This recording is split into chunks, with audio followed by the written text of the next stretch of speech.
যতদিন খাবো হালাল খাওয়ার চেষ্টা করব।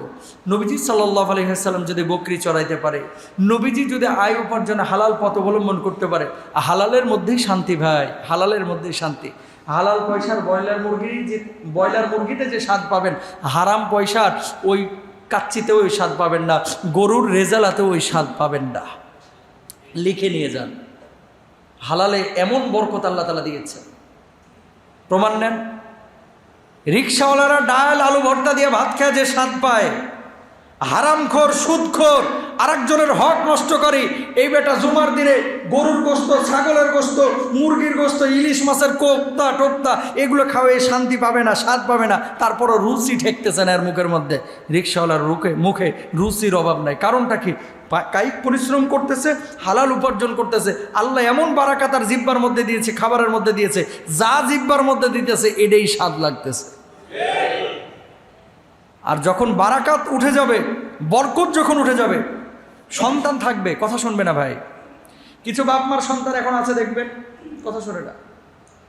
এবং সতর্ক হয়ে যান আপনারাও, আগামীর সময়ে বড় ভয়াবহ একটা সিচুয়েশন আমার এই বাংলাদেশ, ভারত, পাকিস্তানও তৈরি হবে, গোটা বিশ্বে তো তৈরি হয়েই গেছে।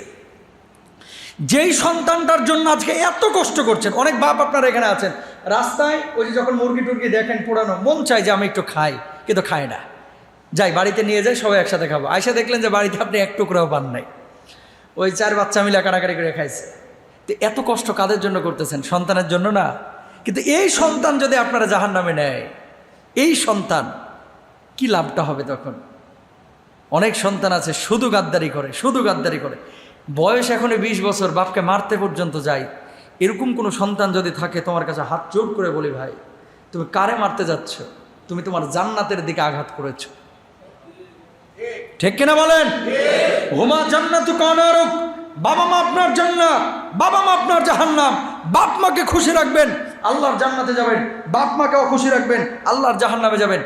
আর এই সমস্ত যে সমস্ত বাপ মা হারামের সাথে জড়িত, ম্যাক্সিমাম বাপ মার সন্তানদের উপরে ইফেক্ট পড়ে। খাচ্ছেন হারাম, পড়ছেন হারাম, পড়ছেন হারাম, আশা করবেন ভালো কিছু সম্ভব না।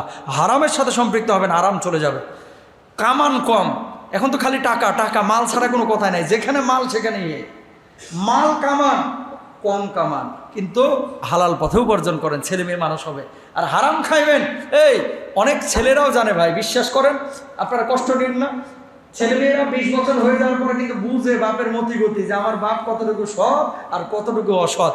বাপকে তো কেউ খারাপ বলতে পারে না, কিন্তু আমার বাপ যে হারামের সাথে সম্পৃক্ত, এটা যদি কোনো সন্তান জেনে যায়, সেই বাপের ভিতরে মনুষ্যত্ববোধ থাকলে বাপ মাথা ঠুকে কাঁদবে, কাঁদবে, কাঁদবে। কাঁদা উচিত, কারণ জানে আমার সন্তান যে আমি একজন হারামখোর বাবা, ঠিক কিনা ভাইরা ভাই? লজ্জা করে না আরেকজনের জমি দখল করে, লজ্জা করে না আরেকজনের থেকে চাল ডাল মানে জোর দখল করে, চাঁদাবাজি করে আপনি আপনার সন্তানকে খাওয়াচ্ছেন। আমাদের লজ্জা থাকা উচিত, যারা এই সমস্ত কাজগুলো করে, লজ্জা থাকা উচিত। ভাই দুনিয়াটা খুবই সংক্ষিপ্ত, খুবই সংক্ষিপ্ত।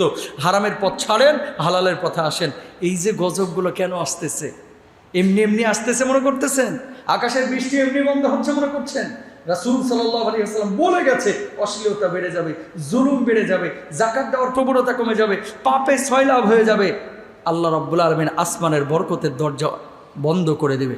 সুতরাং সবাই হালাল পথ অবলম্বন করব। সবাই বলেন জোরে সোরে ইনশাআল্লাহ।